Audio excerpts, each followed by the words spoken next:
Morning, all of you.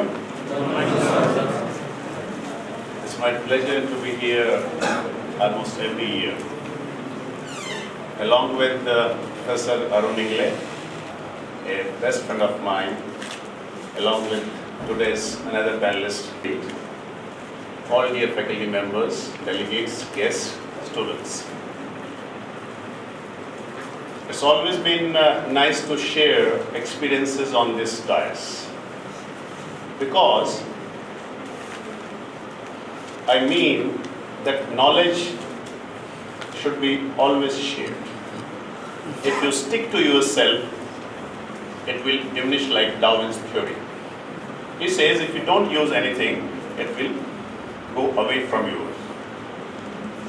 So my point is, being a educationist first, then an entrepreneur in education, I would like to share some of our country at present. Secondly, what we really understand by the word called rural development, and then obviously how can we relate the education to our rural development. On various platforms in the past, I confess to many people that I am a person who really love to work for masses, not classes. Masses means 80% mass who live in rural villages. The program is through education only, through training only, through experiences only, we convert a person into personality. That is all about it. When a person comes with some of predestined, preoccupied mind with a lot of zeal to learn, we try to shape them, we try to polish them and make them convinced about their beliefs that what is going to happen in the market for you. But you learn. And it's a very fact that there is an urban and rural divide. Him or her to gain this percentage. Go to rural, many things are unavailable. The teachers, the quality of teachers, infrastructure, many other things. We sit in air-conditioned rooms. They sit in without rooms, without roofs. That is also air-conditioned, natural air conditions. So our discussion is like how we can understand the very first rural development. What does it mean to us? And the kind of ICT's role in our life is playing very, very important in our coming life. One day my wife was very worried. She complained that your daughter is not studying a lot because her handwriting is not very poor. I said, forget. Handwriting will be replaced by computer. She doesn't require much to write in future. She is going to take up everything on computers, online.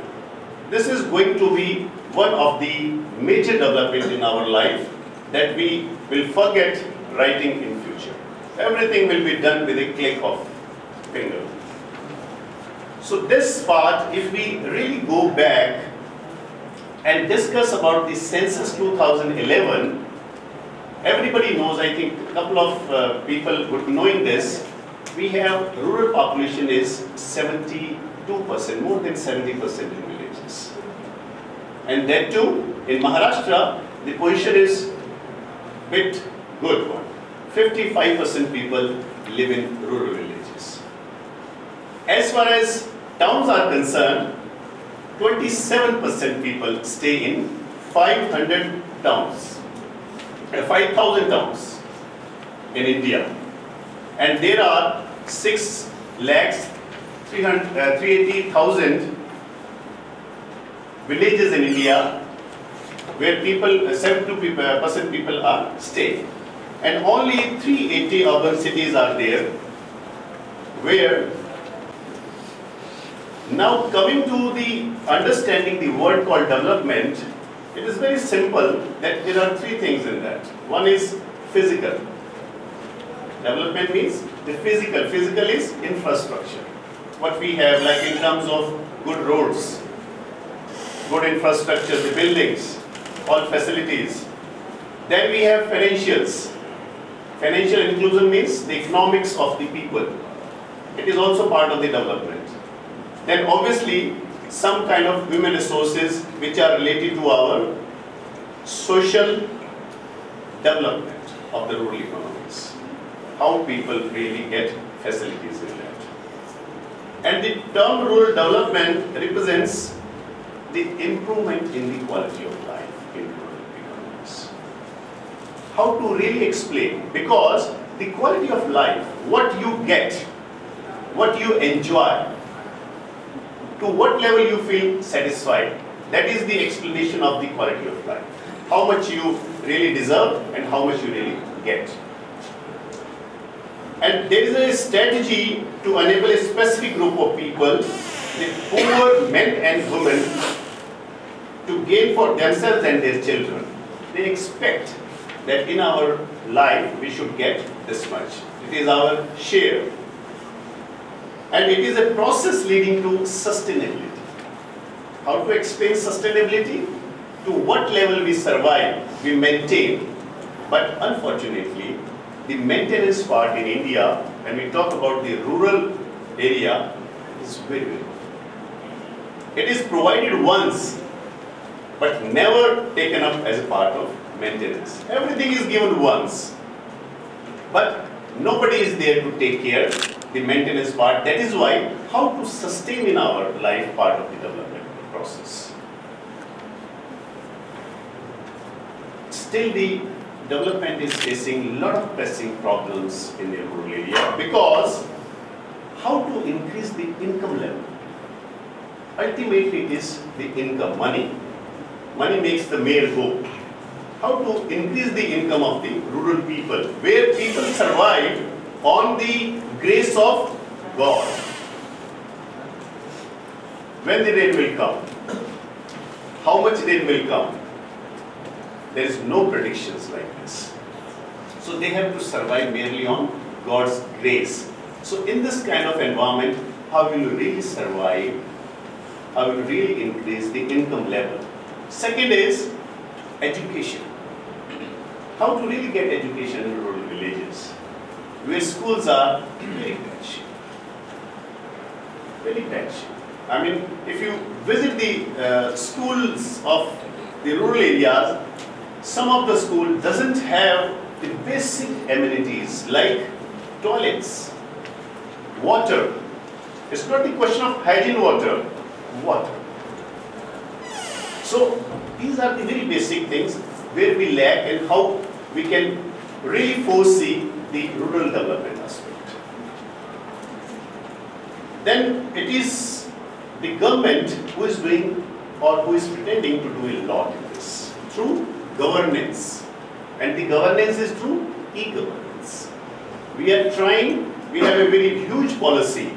If you log in, even on Maharashtra government website, they have a very, very exhaustive IT policy, having more than 200 pages, covering all areas of, all sectors rather, agriculture, education, health, social, all areas, industry, and many, many policies are given in that. Many, many initiatives, they have been taken up or they are able to take up, everything is given in that. But to what extent these are feasible, these are going to be implemented, it is a question. After 60 years of our independence, if you look at that, rural India is still characterized by very severe problems like poverty is number one, illiteracy, lack of health facilities, lack of employment opportunities. Tell me honestly, how many industries are in your village and how many people, how many industrialists eager to set up industries in your village? Everybody needs a city because they never visualize those people who are living in rural areas. They always visualize their family. I have to teach my children. I have to get facilities in my whole life. So if this is the attitude of the industrialists or corporates, how will we be able to develop the rural area? The government has to really think of.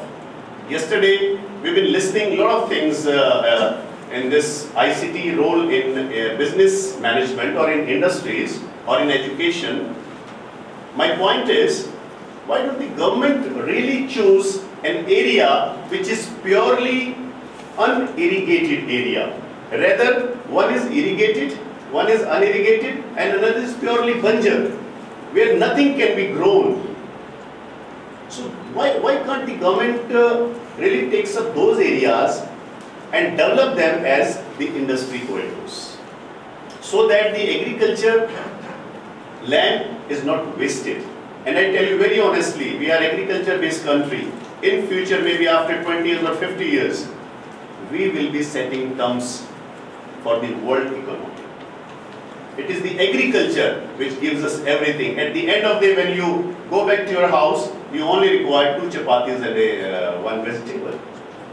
We are all, everybody is working for this part only. And money comes later on. Reputation comes later on. So this agriculture sector should be taken care of by not wasting our agriculture land. But the rural people who has got some land that is acquired by industries, now how he is going to survive? Either the model could be, you compensate them properly, because no education is provided, no health is provided, and the land was merely for their income, it's been taken back. Now how you can expect, again, the word rural development? These are the areas regarded as always information poor. No information. Maybe the newspaper in some of areas, will you really believe it? After 3 days the paper reaches to some of areas. The news of today will reach after 3 days in that area. Look at the 21st century we are living in. I mean, these are places where it is not like that, but thanks to ICT, this has made our life little advanced, more accurate, more transparent. And keeping in view these predominant features of rural India, ICT has earned its reputation to be the key to information flow for intensifying developments in rural areas. Now ICT broadly covers, if we explain ICT, because I am a non-ICT person, purely a man of psychology and OB, organizational behavior. But if you people understand, or we people together understand, it is broadly covers set of activities that facilitates, first thing is capturing. It will capture something, then it will store, it is storage, capturing, storage, then it is process, it processes almost every information, then it transmits. The information is processed, it is transmitted to many areas, many people, many channels with a lot of other sources, and then display of information. It is being displayed to those people whosoever requires it. So this is a very basic understanding by electronic means. When we say electronic means, it becomes the baby of ICT, information and communication technology.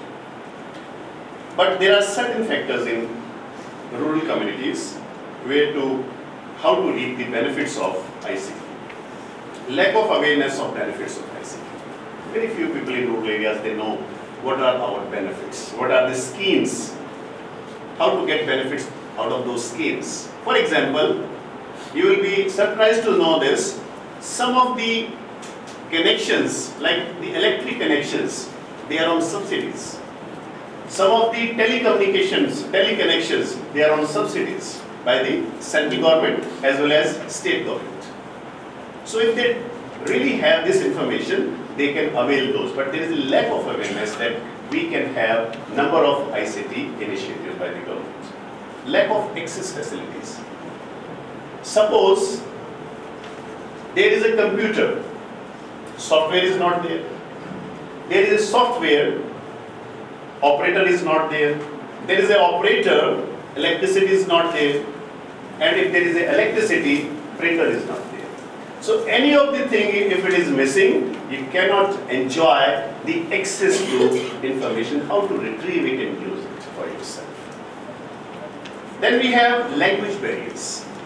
You know, everything is displayed in front of you, but you can't understand. But I am very, very happy to know this.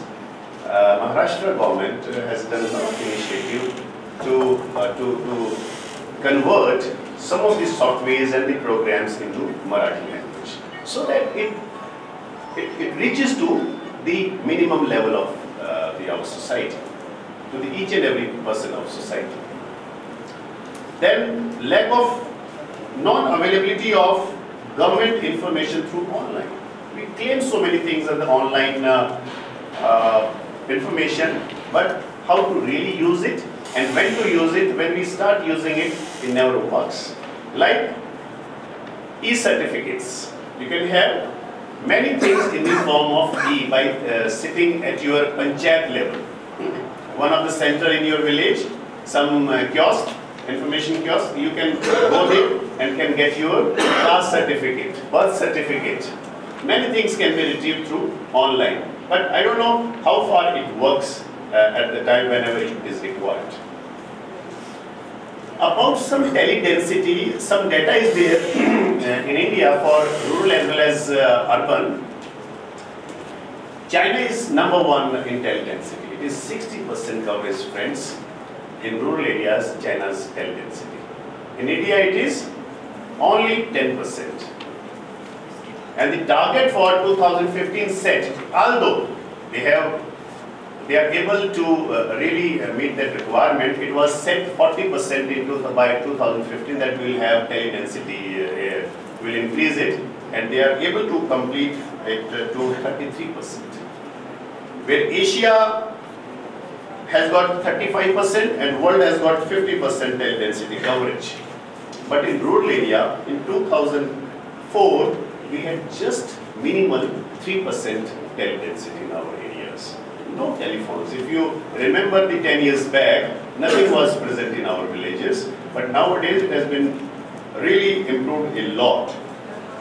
And in Maharashtra, very fortunately, we have 45% and we are 4th in India in case of tele-density.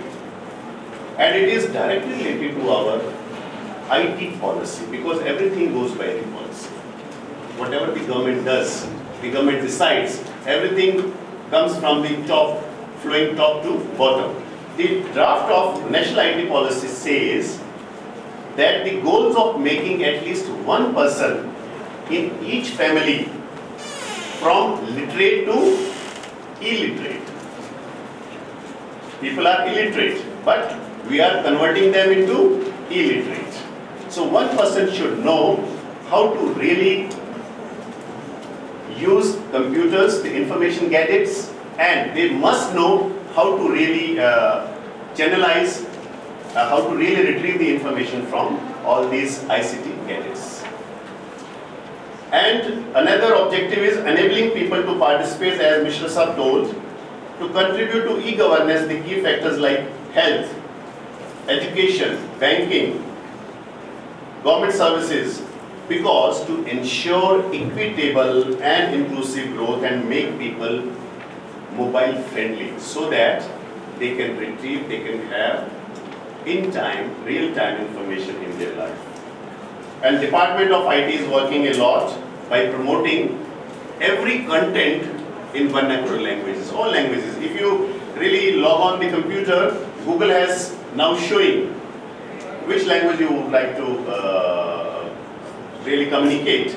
The Marathi, Tamil, Kannada, Kerala, Malayalam, Hindi, English, everything options are there. You just have to click on that. The computer is very friendly, will tell you, yes, now I'm ready to converse with you. So all these factors which are very responsible in India, and the mobile part, when we discuss the coverage part, any idea about in India how many mobile connections are there? Any big idea from audience?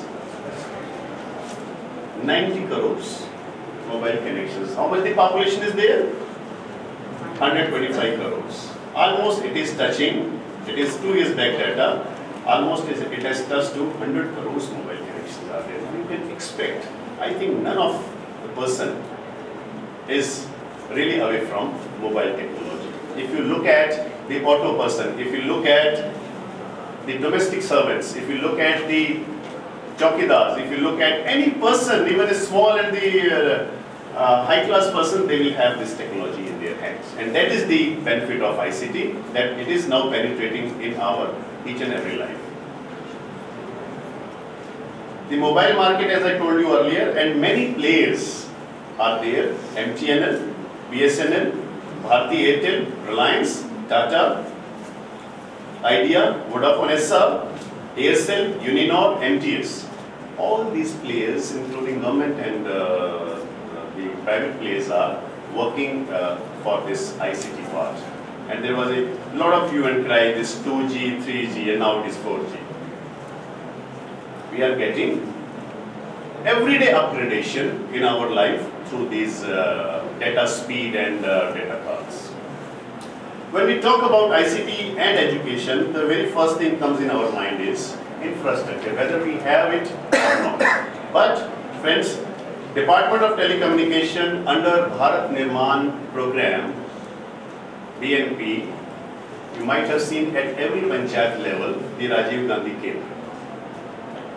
Data connectivity is provided, the entire system is provided, so that any of the person who is staying in village can approach that and can communicate with the government any point of time. That connectivity reaches to the each and every panchayat, means it reaches to the each and every person in the village. But again, problem is that how to maintain that. If you go there, sometimes connectivity is not there, electricity is not there. In India, what we do is we try to do everything, but we never plan in steps. What to follow? Computer never works alone. ICT never works alone. There we require electricity. And you might be knowing, in electricity in villages, hardly 8 hours or 6 hours electricity is there, distribution is there. So how to run all these things? Mobile is there, but it is not charged. The battery is missing. Battery is not there. So how the mobile is going to work? So all these factors like we have to take care. Under this scheme, 11th plan in 2009, we had taken up 66,000 villages for this kind of upgradation in ICT, and there 61,000 villages already been covered, where telecommunication, tele-facility been already provided. Now the government has opened this market to private players a lot. You might be knowing all private players are now moving to rural areas, where the reality check is there that still many things have to be taken up. The upgradation and coverage part in rural areas, if we go by one research, Telecom Research Center, they have suggested that technology can be imparted in 5 ways. One is optical fibers.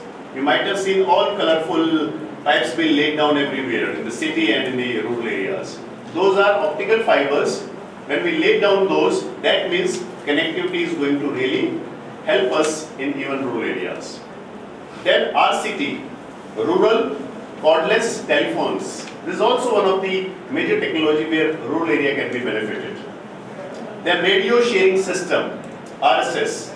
That is also one of the another system by which we can get a lot of information in our relevant areas. In education, a lot of lectures, a lot of chapters could be covered by eminent educationist people. Then we have LSS, line sharing system. There is a line and connections can be given out of that line to everybody. WLL, wireless in local loop. Those connections are not very prevailing today, but it was started by their WLL telephones. No wire is connected with that. So they work on battery process and can be connected through some tower or some satellite provisions. So in that case, ICT should be integrated within education system. Whatever the education we have, the ICT must be associated with our curriculums. The upgradation part, even you talk about urban or rural, it must be reach to each and every person in our rural areas, whether it is schools, whether it is institutions, is the government or the semi-government or the NGOs. They should come forward and really have a positive attitude towards ICT, adoption of the ICT, so that it reaches very in time, transparency is there, quickness is there. If something happens in Mumbai, it is transferred within a second to any of the remote part of Maharashtra, where you cannot even imagine that it is able to, it will be known maybe 400 kilometers away from Mumbai. So this will give us a lead for young IT trade professionals. We must establish some of the centers. I suggest even ready to work for some of the projects. If all these schools, the students, maybe after their school hours, they finish their schools by 2, and if 1 hour or 2 hours, the same infrastructure with the fully loaded ICT equipments or ICT gadgets, if those children along with the illiterate people also bring back for illiterate, making them illiterate, so it becomes the really awareness will go up, and people will come to know that these are the things, how to operate and how to get the relevant information. Like Krishi Vigyan Kendra, a farmer working in a village, you might have seen in the advertisement, the lady asks, to whom you are talking all the time? So he says that I am talking to Vigyan Kendra, I am getting all information, when to put the water in the fields, when to sow the seeds, when to cut the seeds. All these things can be explained by that Vigyan Kendra. Every time 24-hour helpline is there, so all farmers can get a lot of benefits out of here. And those small children or the ladies or the girls, if they are in rural area, we can upgrade the system and make them more aware about this. At the end, like we will focus some of the areas where we can really know. She has the faculty Bhagyashree More. She has given 3 examples. One example, she has quoted that by NIT, that was hole in the wall training. It is given by NIT Limited. Regarding this, the mission of this program was about incidental learning with minimum human guidance, where people can learn only with the help of the computers. It is guided by them. Then computer-based literacy program she has quoted as in Andhra Pradesh, MEDA. This was for learning experiences, 100 centers being chosen. This was by Tata. Tata has taken this initiative. In one magazine, Tata quoted this, that my opinion, if properly this program is run, it can make 90% of India literate in 3 to 4 years in coming time. Then SchoolNet, she has already explained, and some of the ICT practices which are very good in our life. I just briefly mention those.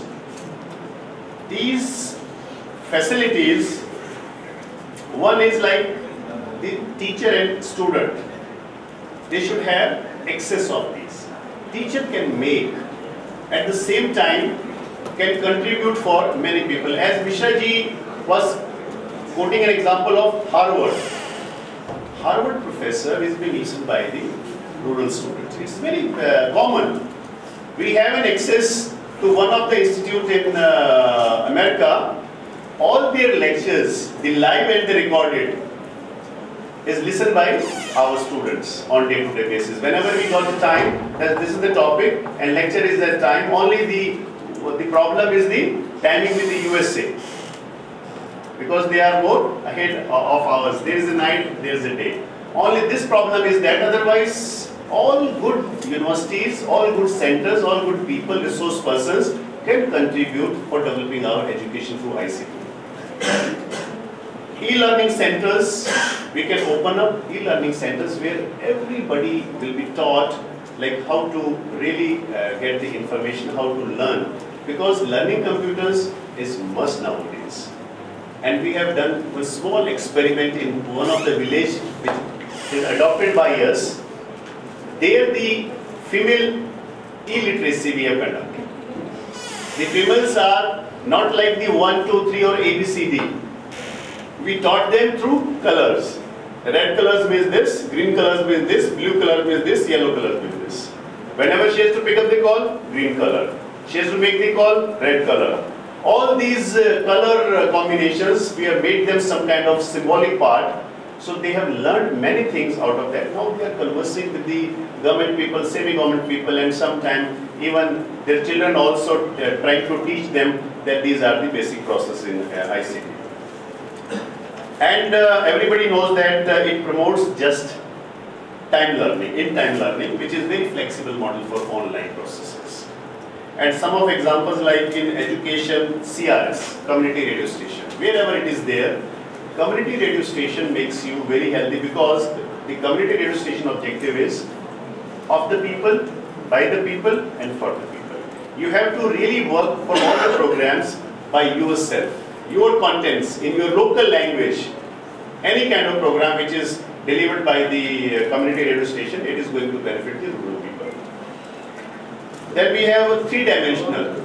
Modi has used, I think, why we respect our Honorable Prime Minister Narendra Modi, because he is very creative and very innovative. Whenever he gets any idea, he never sits for a longer time. He immediately implements that idea. 3D political rally, he has done a lot of experiment. Like when he is in Ahmedabad, but he's watched many stations at the same time through 3 dimensions technology. It is the only ICT which promotes this. Then we have smart classrooms. As Mishra ji told, we have one classroom in our B.Ed college that, teacher doesn't have to do anything. Only he or she has to press the button. The board itself is a storage. It will take you the print. It will teach you the highlighters. Anything you can do that. It is a very, very friendly smart boards. But this technology must reach to the rural India. So the population of rural India must know that now we are also part of the upgradation in our system. Conference call, it is very important nowadays. Now mobiles are everywhere. We can have a conference call.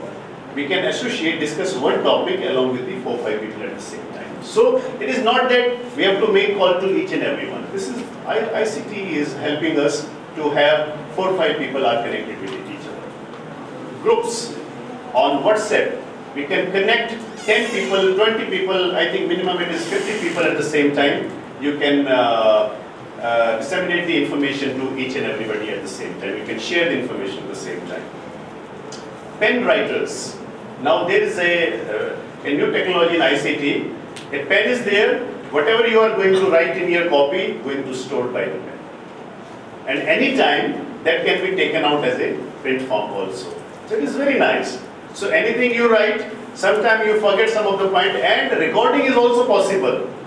If I am speaking part of the lecture, that has been recorded, that's the writing also been captured. So any of the mode you can use this pen also. Tabs are very, very helpful. Like in many of the states, in UP example, the chief ministers they distributed a lot of tabs in the villages. Another there is a problem. I don't know to what extent training is there, to what extent support services are there. Otherwise, tab is a very good form of learning. They can have a lot of things in the form of pictures.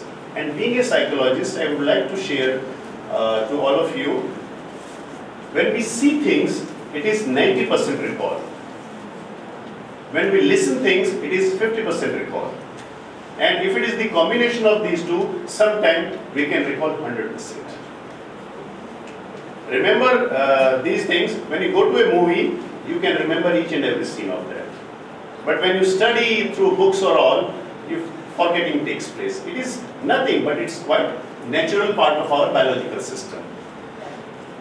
So friends, at the last, I would like to share one example for rural India is a company called Priyas. It's an NGO in Pune. They have designed a very beautiful school bag And school bag is designed in such a manner that in villages, if you go there, you look at the posture of the students, how they read. They just bend completely at the 60 degree, and when they study, there is a backache problem, there is a posture problem, everything is there. But that bag is designed in such a manner, the moment you open the folder, the bag becomes table footed, like this only. They write on that, they fold it, put the books inside that, they go. And when they go to their respective sweet home, there is a small attachment of solar light like this. Solar light is there, and that small chargeable battery from solar, from sunlight, it is at their place. They just attach it, they can use it for 2 hours, 3 hours, although there is a 6-hour battery life in that. Now this product, it is known as yellow, Y-E-L-O, because it is yellow in color. And if it is going to reach to our, the children in rural areas, at least they are going to benefit in their health problems, the posture will be okay, the eyesight will be okay, and they have best advantage of ICT in that. So thank you for listening me so patiently.